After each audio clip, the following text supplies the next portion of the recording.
Hello বন্ধুরা, প্রিয়া ইপসা কিচেনে তোমাদের সবাইকে স্বাগত। আজকে তোমাদের সাথে শেয়ার করলাম দই পনির।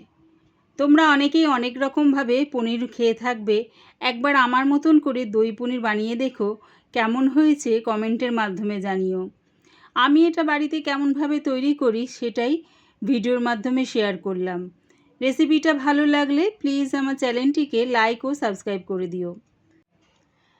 আমি এখানে 300 গ্রাম পনির নিয়েছি। পনিরটাকে আমি চৌকো করে বড় বড় টুকরো করে কেটে নিয়েছি। এর মধ্যে দিয়ে দিলাম স্বাদ অনুযায়ী নুন, সামান্য একটু হলুদ গুঁড়ো আর দিচ্ছি কাশ্মীরি লঙ্কার গুঁড়ো। সব কিছু দিয়ে পনিরটাকে ভালো করে মাখিয়ে নেব।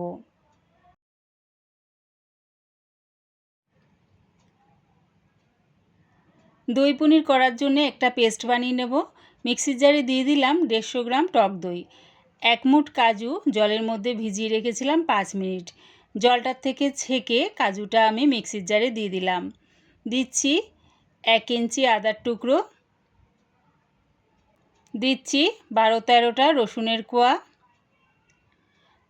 ছোট সাইজের একটা পেঁয়াজ টুকরো করে কেটে নিয়েছি সেটা দিয়ে দিলাম, দিচ্ছি 3টে কাঁচা লঙ্কা। সব কিছু ভালো করে পেস্ট করে নিলাম। দেখো স্মুথ একটা পেস্ট রেডি হয়ে গেছে। গ্যাসটাকে হাই ফ্লেমে রেখে একটা কড়া বসিয়ে দিয়েছি। দিলাম তার মধ্যে বেশ খানিকটা সর্ষের তেল। তেলটাকে প্রথমে ভালো করে গরম করে নিলাম। তার মধ্যে পনিরগুলো দিয়ে উল্টে পাল্টে লাল লাল করে ভেজে নামিয়ে নেব। গ্যাসটাকে হাই ফ্লেমে রেখেই পনিরগুলো ভেজো। আর যদি গ্যাসটাকে কম করে ভাজো তাহলে কী হবে, পনিরগুলো কড়ার মধ্যে লেগে যাবে। তাই সব সময় পনির যখনই ভাজবে তখনই গ্যাসটাকে হাই ফ্লেমে করেই পনিরগুলো ভেজে নামিয়ে নিও। ওই একইভাবে বাদবাকি পনিরগুলো দিয়ে উল্টে পাল্টে হালকা লাল করে ভেজে নামিয়ে নিলাম।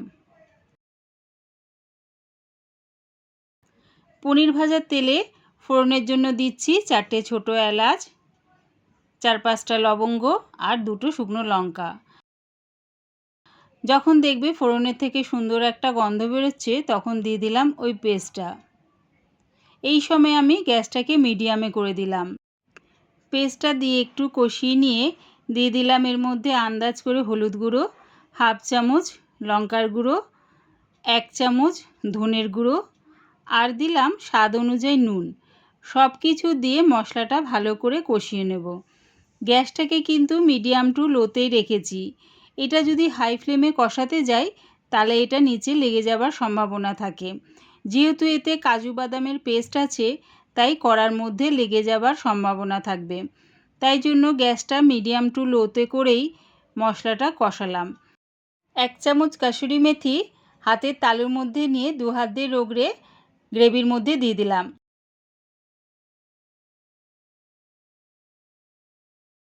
দিলাম 1 মুঠ ধনেপাতা কুচি। সব কিছু দিয়ে ভালো করে কষিয়ে নিলাম। এবারে দিয়ে দিলাম 1/2 কাপ জল।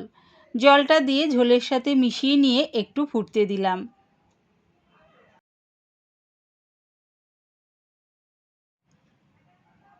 ঝোলটা ফুটে গেছে। এবারে দিয়ে দিলাম পনিরের টুকরোগুলো। পনিরের টুকরোগুলো ঝোলের সাথে মিশিয়ে নিয়ে আরও 30 সেকেন্ডের মতন ফুটিয়ে নেব। রেডি হয়ে গেছে আমার দই পনির। একবার আমার মতন করে দই পনির বানিয়ে দেখো, আশা করছি বেশ ভালো লাগবে। আমার এই পুরো ভিডিওটা দেখার জন্যে প্রিয়া ইপসা কিচেনের থেকে তোমাদের সবাইকে অনেক ভালোবাসা রইল। দই পনির রেসিপিটা ভালো লাগলে প্লিজ আমার চ্যানেলটিকে সাবস্ক্রাইব করে দিও।